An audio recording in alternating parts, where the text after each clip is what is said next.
இந்த விவகாரத்துல தமிழக முதல்வர் உடனடியா இல்ல அந்த துறை அமைச்சர் உடனடியா சட்ட வல்லுநர்கள் அழைச்சிக்கிட்டு போய் சென்ட்ரல்ல உட்காந்து பிஎம்ஐயோ அந்த நீர்வளத்துறை அமைச்சரையோ பாக்குறதை விட்டுட்டு கடிதம் எழுதுறது எப்படி பாக்குறீங்க? ஏற்கனவே ஸ்டாலின் உட்காந்து கடிதம் தான் எழுதியிருந்தாரு குற்றம் சாட்டின சிஎம் இப்ப அவரு கடிதம் எழுதிட்டு இருக்காரு.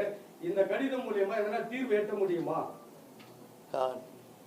இது நான் தான் சொல்றேன் சார், இது பெரிய பிரச்சனை சார். இது அது ஒருத்தனா செய்திட முடியாது சார். 4 பேருடைய யோசனை வேண்டும் சார். ஆகையினால 4 பேருக்கு அட்லீஸ்ட் அசம்பிளியில் இருக்கிற எதிர்கட்சி தலைவர்களோட கூட்டாவது பேசியிருக்கணும். போகிறதுக்கு முன்னே என்ன பேச போகிறேன் என்ன போகிறேன்னு சொல்ல போகிறேன். இந்த பிரச்சனை வந்துருக்குது. இனிமேல் தமிழ்நாட்டை கேட்கவே தேவையில்லைன்னு ஒரு திருப்பாங்க. இது அத்தனை முடிஞ்சு போச்சு நம்ம சமாச்சாரம். அத்தோட இந்த டெப்டி சீஃப் டெப்டி மினிஸ்டர் ஸ்டேட்மெண்ட்டை அவர் எடுத்துக்கிட்டாங்கன்னா நாம் க்ளோஸு. அதை எழுத்து அணிபாடி மறுக்கணும். இந்த டிபார்ட்மெண்ட் என்னத்துக்கு எழுந்து நிற்கணும்? நீர்வளத்துறை என்னத்துக்கு அவர் ஸ்டேட்மெண்ட் கொடுத்துருக்கிற மந்திரியுடைய ஸ்டேட்மெண்ட்டு என்ன சார்? அதிகாரிகள்லாம் இருக்காங்க, இல்லாமல் போயிட்டாங்க. நீங்க முதற்கொண்டு அன்புமணி ராமதாஸ் எல்லாருமே அனைத்து சர்வ கட்சி கூட்டத்தை கூட்டி இதுக்கு ஒரு தீர்வு காணணும்னு பல முறை வலியுறுத்தியும் இதுவரையும் அதுக்கான ஒரு ஸ்டெப் கூட எடுக்க. ஒன்று தெரியுமா, எங்கே போனாலும் எதுக்கு போனாலும் கலைஞர் நீர்வள சர்வகட்சி கட்சி கூட்டம் தான் போவார். அதாவது ட்ரிபுனல் அவார்டு வந்த பிறகு சுப்ரீம் கோர்ட்டுக்கு ஃபோன் பண்ணால் கூட அதுக்கும் தான் கேட்டுட்டு தான் போவார் தலைவர். அட்லீஸ்ட் அந்த தலைவர் சர்வகட்சி தலைவர்களை கேட்காம எந்த பிரச்சனையும் செய்ய மாட்டார் தலைவர். ஆனால் இவங்க யாரையும் கேட்கறதே இல்லை, எதுக்கு போகிறாங்க என்னத்துக்கு. கடைசியில் நான் அதுக்கு போல் வேற ஒரு வேலையாக போனேன்னா நம்ம என்ன பண்ண முடியும்? பட விஷயமா போயிருந்தேன்னு சொல்கிறான்னு வச்சுக்கோ, என்ன பண்ணுறோம்? அதுக்கு ஏற்றுக்கோ சரிதான். அதனால் முதலமைச்சர் வெளிப்படையாக இருக்கணும். இது மக்கள் வாழ்வாதார பிரச்சனை. லட்சக்கணக்கான மக்கள் இன்றைக்கே செத்துக்கிட்டு இருக்கான். பஞ்சம் விரிச்சாடுது. அப்படியே தஞ்சை மாவட்டம் வறண்டு போச்சுன்னா தமிழ்நாடு வறண்டு போச்சுன்னு அர்த்தம். ரத்தம் துடிக்கணும் சார், நரம்பு துடிக்கணும். அந்த மாதிரி பிரச்சனை இது. நல்ல காலம் தளபதி முதலமைச்சர் இல்லை, நான் இல்லைன்னா எனக்கு கொண்டு இருப்பார் அவர் தளபதி. முதல்வர் பேச்சுவார்த்தைக்கு போறது ஆபத்துன்னு சொல்றீங்க. ஏற்கனவே திமுக தலைவர் கலைஞர் இருக்கும்போது நீங்க அவரோட தூதுவரா போய் பேச்சுவார்த்தை நடத்துங்க. அது இதெல்லாம் வராதுக்கு முன்ன ஜெயலலிதா அம்மையார் இருக்கும்போது பன்னீர்செல்வம் போய் பேச்சுவார்த்தை நடத்துங்க. அது தவறு இல்லை, இது எங்களை மட்டும் ஏன் தவறு? ஜட்ஜ்மெண்ட் எல்லாம் வராதுக்கு முன்ன இதெல்லாம் ஒடிஞ்சு சர்டிஃபிகேட்டை குட்டு கொடுத்துட்டான். அதான்டா டாக்குமெண்ட்டுன்னு. அதுக்கு மேலே கேட்கணும்னா இதில் எதை செய்தாலும் மத்திய சர்க்கார் தான் தலையிடவே தவிர ஈவன் காவேரி மேனேஜ்மெண்ட் போர்டு கூட அதிகாரம் கிடையாது. அதாவது ட்ரிபுனல் வந்துருக்கிறது அத்தனையும் செய்யணும். ஒரே ஒரு திருத்தத்தை தான் ட்ரிபுனல்லேருந்து அதுக்கு ஒரு சுப்ரீம் கோர்ட் திருத்தி இந்த 14.25 டிஎம்சி இவனுக்கு கொடுக்குறான்னு சொன்னாங்கல்ல ஒரு திருத்தம், அதை திருத்தி அதை ஒன்று தான் திருத்துறாங்க. மற்றதெல்லாம் tribunal is equal to supreme court அந்த ஆர்டர் இருக்குது. அதனால் நாங்கள் தலையிட உடனே சொல்லிட்டாங்க. இந்த ட்ரிபுனலில் இருக்கிற ஆர்டர் தான் இன்றைக்கி இம்ப்ளிமெண்ட் பண்ணி ஆகணும். 2 பிரச்சனைகள் இருக்கு. ஒன்று காவேரி தண்ணி விடுற பிரச்சனை, இப்போ மேகதாட்டு பிரச்சனை. இப்போ நம்ம சிஎம் போய் அதில் எந்த பிரச்சனையை பேச போறாருன்றது தெளிவுபடுத்தல. அமைச்சர்கள் மட்டும் சொல்றாங்க போய் பேச போறாங்கன்னு. இதுக்கு காங்கிரஸ் கட்சியும் சொல்றாங்க அவங்க போய் பேசுறதுல என்ன தப்பு இருக்கு? அன்னைக்கு எம்ஜிஆரும் போய் பேசிட்டு தான் வந்தாரு இந்த விவகாரத்தை பத்தி அப்படின்னு. சார் எம்ஜிஆர் பேசுறது நாங்கள் பேசுறதெல்லாம் உங்களுக்கு ஜட்ஜ்மெண்ட் வரணும் இல்லையோ? கேஸ் போடுறீங்க, கேஸ் முடிவு வர நீங்கள் என்ன பேசிக்கிறோம், நாங்கள் பேசிக்கலாம். ஜட்ஜ்மெண்ட் முடிஞ்சு பட்டா உங்களுக்கு கொடுத்துட்டான் உன் பக்கம் ஜட்ஜ்மெண்ட் வந்துட்டு அதுக்கப்புறம் என் கூட பேசுகிறேன். ஜட்ஜ்மெண்ட்டை காட்டுங்க. ஐக்கு போய் இது மாதிரி நடத்துகிறாங்கன்னு நீங்கள் சென்ட்ரல் கவர்மெண்ட்டை இன்செக்ட் பண்ணணும். சென்ட்ரல் கவர்மெண்ட்டில் இருக்கிறவங்க இது தூக்கி அதாவது காவேரி மேனேஜ்மெண்ட் அத்தாரிட்டி கூட இது இந்த ட்ரிபுனலே சுப்ரீம் கோர்ட் வரையும் பார்த்து அதிகாரம் கிடையாது. அதை செய்யக்கூடிய சென்ட்ரல் கவர்மெண்ட் கொண்டு சென்ட்ரல் கவர்மெண்ட் தான் இம்ப்ளிமெண்ட் பண்ணணும். ஒருவேளை மத்திய அரசு கர்நாடகா தேர்தலை மனசில் வச்சு அவங்களும் இதுக்கு சாதகமான போக்கை கையில் எடுக்கிறாங்க. இதில் எதில் ஒன்றும் போக்கு காட்டலாம் சார். மக்களுடைய வாதார பிரச்சனையில் போக்கு காட்டக்கூடாது சார். மக்களுடைய வாதார பிரச்சனையில் போக்கக்கூடாது. எந்த கட்சியாக இருக்கட்டும் அதை பற்றி நான் கவலைப்படல. மக்கள் வயிற்று பிரச்சனை இது. முதல்வர் என்ன சொன்னார், அனுபவம் வாய்ந்த அனைவரிடம் கலந்து ஆலோசித்து வருகிறேன் அப்படின்னாரு. உங்ககிட்ட ஏதாவது அந்த மாதிரி கலந்து ஆலோசித்து பண்ணாங்களா? முதல்வர் சொன்னாரு, அனுபவம் மிக்கவர்கள் இந்த வழக்கில் ஏற்கனவே நடத்தணுங்க, எல்லார்கிட்டையும் நான் கன்சல்ட் பண்ணிட்டு இருக்கேன், ஒரு நல்ல முடிவா எட்டுறதுக்கு அப்படின்னு சொல்லியிருக்காரு நேற்று முதல்வர் அறிக்கையில. அதுல இந்த உங்களை மாதிரி ஆளுங்க கிட்ட கன்சல்ட் பண்ணாரா? நான் சாமானியமானவர் தான், என்ன போய் அவளுக்கு விடுவாரா? நான் 2வது தீய சக்தி கூட்டத்துடைய பொதுச் செயலாளர், நான் என்ன கூடுவாரா? அதே போல இப்போ நீங்க ஏற்கனவே இந்த டிபார்ட்மெண்ட்ல இருந்தனால இவ்வளவு துடிக்குது உங்களுக்கு மேகதாது இந்த காவேரி பிரச்சனை.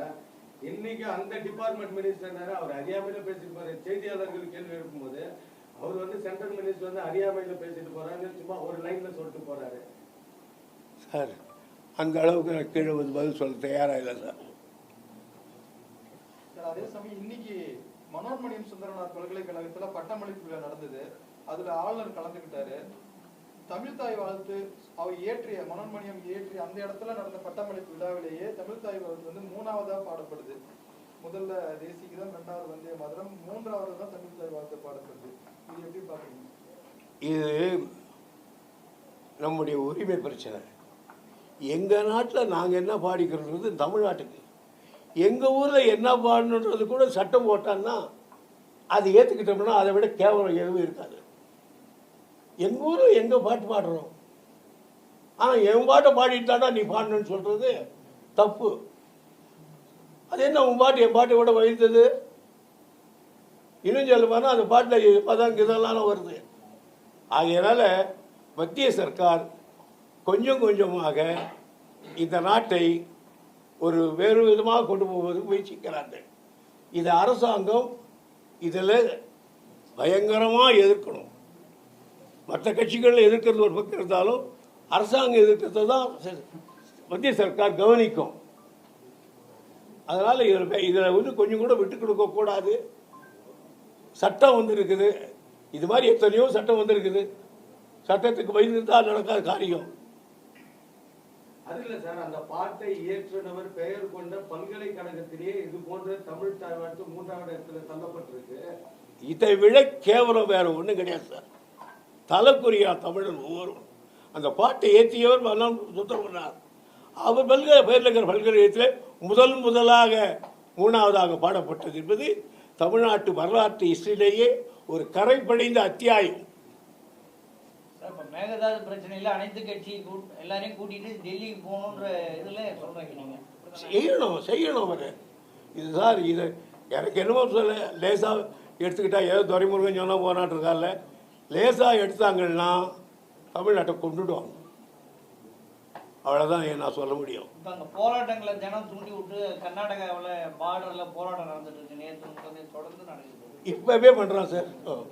இப்போவே நம்ம தமிழ்நாடு பஸ் இங்கே வெளியே நிறுத்திட்டாங்க, எல்லைக்குள்ளே நிறுத்திட்டாங்க. இப்போவே ஆரம்பிச்சுட்டாங்க. இங்கே இருக்கிற அதுக்கு இருக்கிற தமிழர் என்ன கதி ஆவானோன்னு வயிறு எரியுது. நான் இல்லை சார், இந்த ஸ்டேஷனில் அன்றைக்கி அகதியாக வந்து இறங்கணும்லாம் தலைவர் அஞ்சையும் கூட்டி அவங்கவுங்கள வண்டி வச்சு அடித்தோம். சார், ஒரு எதிர்கட்சியினோட பொதுச் செயலாளராக கேட்குறோம். இப்போ ஆளுங்கட்சி அனைத்து கட்சி கூட்டத்தை கூட்டல, ஒருவேளை எதிர்கட்சிகள் நீங்களாவது இந்த அனைத்து கட்சி கூட்டத்தை கூட்டத்துக்கோ உங்க சார்பான போராட்டங்கள் அதெல்லாம் இல்லை சார். அது செய்ய வேண்டியது அவங்க ஆளுங்கட்சி என்ன செய்கிறாங்கன்னு. நாங்கள்ன்றது என்ன நான் சொன்னேன், என்ன செய்தாலும் மத்திய சர்க்கார் ஆளுங்கட்சி என்ன செய்கிறது தான் பார்ப்பான். மற்றதெல்லாம் அது சரியாக கூச்சல் போடுறாங்கன்னு போயிட்டு இருப்பான். ஆளுங்கட்சி தான் செய்யணும்.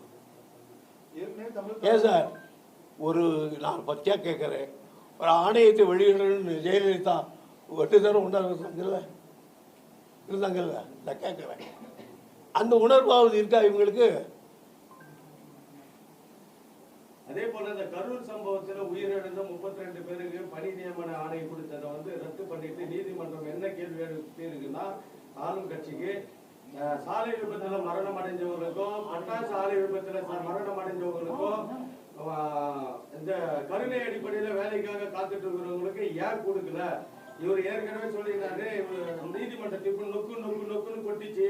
அப்ப கூட திமுக இப்ப இவங்களுக்கு இந்த மாதிரி ஒரு தீர்ப்பு கொடுத்துருக்காங்க செல்லாதுன்னு, அதை எதிர்த்து உச்ச நீதிமன்றம் போய். என்னுடைய இன்றைய கேள்வி காவேரி மட்டும்தான் பதில். நன்றி, வணக்கம். புருஸ்லி, இன்னைக்கு தினகரன் நிருபரை வந்து தாக்கியிருக்காங்க நம்ம வேலூர் மாவட்டத்துல. யாரு?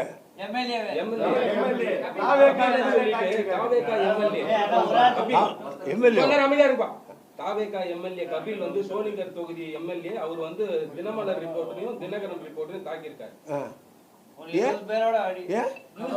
நியூஸ் எடுக்கிறாங்க, ஒருத்தர் அடிக்கிறாங்க, அதை வீடியோ ஆபாசமா திட்டுறாரு சார். திட்டுறத வீடியோ எடுத்துட்டாங்க. அந்த செல்போனை பிடிங்கி போலீஸ் உதவியோடய வந்து அவரோட நண்பர், எம்எல்ஏவோட நண்பர் ஒரு போலீஸா இருக்கிறாரு, எஸ்ஐயா இருக்கிறாரு, அவரை வர சொல்லி அவர்கிட்ட இருந்து செல்போனை பிடுங்கி அதுல இருக்கிற வீடியோக்கெல்லாம் டெலிட் பண்ணிட்டு அவங்கள ஷட்டரை மூடி கடைக்குள்ளேயே வச்சு அடிச்சிருக்காரு. முதலமைச்சர் சொல்லியிருக்கார், ஒரு தவறு செய்தால், அவன் தவறு செய்தால் விளையாவிட்டாலும் என் கட்சியாக இருந்தாலும் 24 மணி நேரத்தில் ஆக்ஷன் எடுப்பேன்னு சொல்கிறார். ஆனால் செய்திருக்கிறவர்கள் 2 எம்எல்ஏக்கள். முதலமைச்சர்களுக்கு இதை நான் சமர்ப்பிக்கிறேன். அவர் ஒரு மருத்துவர் முடுக்கும் அடிச்ச ஒரு டாக்டர், அவர் வந்து டாக்டராகவும் இருக்கிறாரு. கபில் சொல்லிட்டு எம்எல்ஏ டாக்டரா? டாக்டர். சார் டாக்டர் அவரு? ஆமாம் சார், டாக்டரே இந்த வேலை செய்கிறாரு. டாக்டர் அடிபட்டவனுக்கிட்ட செய்தி வேறு இது செய்கிறாரு. வேண்டாம் ஒழுங்கு சொல்லிருக்காரு.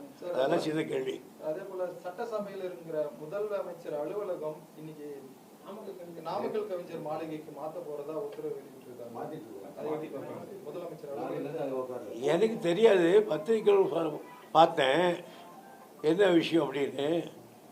யாரோ ஜோசிக்காரன் சொன்னாங்கன்னா அந்த அந்த மாதிரி ஈசானி மூலையில் இருக்க அக்னி மூலையில் இருக்கு. அக்னி மூலையில் இருந்தால் ஆபத்து. அதில் 1 வருஷம் 2 வருஷம் கூட இருக்க மாட்டாங்க, நீ போயிடுவேன்னு சொன்னாங்களாம். அதுக்கு என்ன பண்ணுறது? உயரமான இடத்துல போய் இது வந்து நீங்கள் என்ன குபேர மூலையில் போட்டிங்கன்னா கரெக்டாக இருப்பீங்கன்னு. அங்கே அந்த மண்டபம் வந்து ஒரு 300 பேர் உட்காரலாம். அந்த மண்டபத்தெல்லாம் உடச்சி கடிச்சு என்ன பண்ணுறாங்கன்னாங்க. சார், வென்றவன் செய்வதெல்லாம் வேதமாக இருக்கிறது. கண்ணதாசன் சொன்னான், வென்றவன் சொன்னதெல்லாம் வேதம்னு. அப்படி தான் நடத்திக்கிட்டு இருக்காங்க. அதுக்கு 2 பேர் விசில் அடிச்சுக்கிட்டு இருக்காங்க. நாம் என்ன பண்ண முடியும்? ஓட்டு போட்ட மக்களுக்கே எல்லாம் சமர்ப்பணம். ரைட், கரையா